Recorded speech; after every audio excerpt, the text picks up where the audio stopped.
Welcome to Brent Schlinker, the Fly Guy. His Pass It On instructional series has some fly tying and fishing tips that will be helpful in making your next fishing trip a success. Today, Brent is tying up a river version of the woolly bugger. This fly was one of his best streamers where sculpins were present, pounding the banks with sink tip lines, and the big seal bugger caught some huge trout. Good day, everyone. Welcome to another segment on the bench. Today I'm going to bring you another woolly bugger pattern. This is going to be a river style woolly bugger. This is a fly that I've tied fished on the Bow River a lot when we were guiding there years ago in the summers.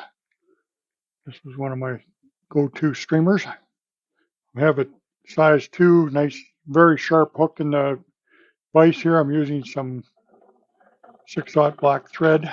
I'm going to lots of lead on the shank there. I need a lot of lead on here, so we're going to be using some 35 thou lead. We're going to get this down. This is actually lead free. There's lead or lead free. Depends on the jurisdictions you're at, I guess, isn't it? I'm going to get that whole shank pretty much covered in this heavy lead. It's a great streamer. Get this one thrown tight against the banks. It's the fly we use. This was our go-to. Got a lot of big rainbows and browns on it.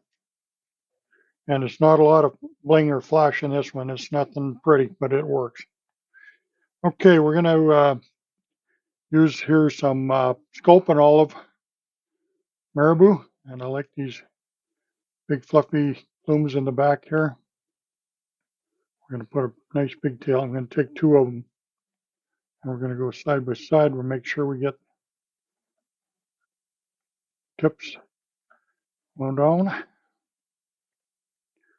Get some good turns on this. Cut that behind the lead ends there. Okay, little spot fits right in there. Come in behind. Make sure you come in behind on these tails a few times. But if you watch the lake woolly bugger, this is a whole different ball of wax. Same pattern, a lot of different tying. So now I'm going to come in with some copper wire again to reinforce the pattern.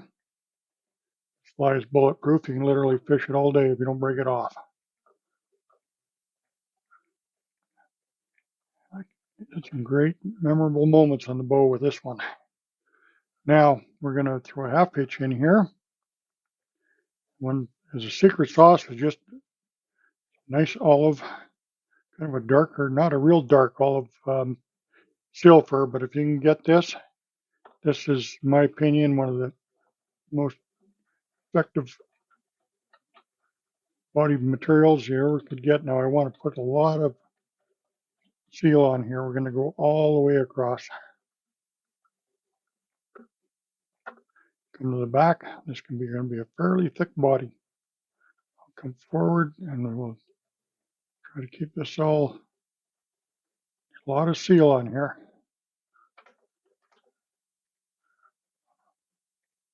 Which is not a cheap commodity, but this fly here earns its keep. Don't worry about that. Okay. Now I'll come in with some burnt orange saddle. If I had some neck hackle, I would even use that. Something a little stiffer, but this is what I have. And it's not going with the real webby hackle at the back. You could, it'll be okay too. It'll really breathe, but you want some larger saddle in here or larger hackles.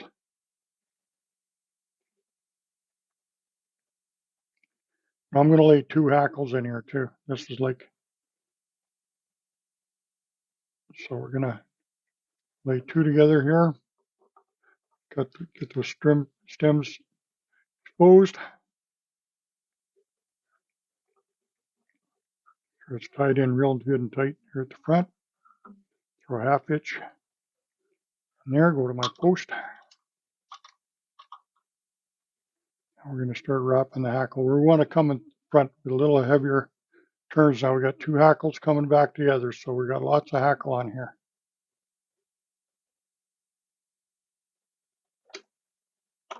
And there it is. I'm just going to come back over the front. We're going to catch that with the small copper wire. Get some good segmentation going forward. This is an old Sculpin color. Come right to the head here. And I didn't get the seal. I left a bit of a space for the seal at the head because there was a little bit of work to do up there yet. Always try to avoid crowding your eyes. Now we're just going to tie it back over itself here. We get a nice big thread head on here. Just black is good enough. It's not. You can put a bright color on there if you want. I just fish it nice and subtle. This fly has no bling. It's pretty sublime in the water, but it breathes very well. And like I say, it was definitely the best fly we fished on the bow. This was Dale Freshie's concept. We fished the Denny Rickard sail bugger on the lakes for years and still do. And it was a really good lake pattern. He said, why don't we just play a big one, supersize this and try it on the Bow River? And boy, I'll tell you, it was a great fly. So I'll put the torch on that, cook her up, make sure it doesn't fall apart. Then I'll come in here with, where's my little dubbing brush? Is right here. You can actually, want to do that, you can brush it a little bit too. You get a little bit of that seal coming off. It does give a little iridescent. Boy, here's a fly. One of the only flies I never sold, to be honest with you. I just put a lot of boat in there. We had a lot of happy customers, but I just couldn't keep enough of them in stock for ourselves. And it's kind of one of those flies. If you see it in a fly bin in a shop, you probably wouldn't buy it. Nothing pretty, but it really produces fish. I can't say enough about it. So, and you guys are throwing at some big browns or rainbows, here's one you want.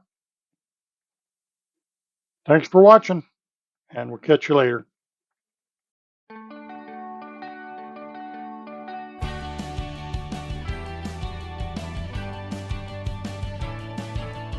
We appreciate you joining us today and would like to thank Brent for sharing with us. Make sure to check out his YouTube channel and follow him on X. Search Brent on Sport Fishing on the Fly website and YouTube channel. There are 30 years of TV shows and other pro team videos available for the fly angler. Take care and conserve the waters.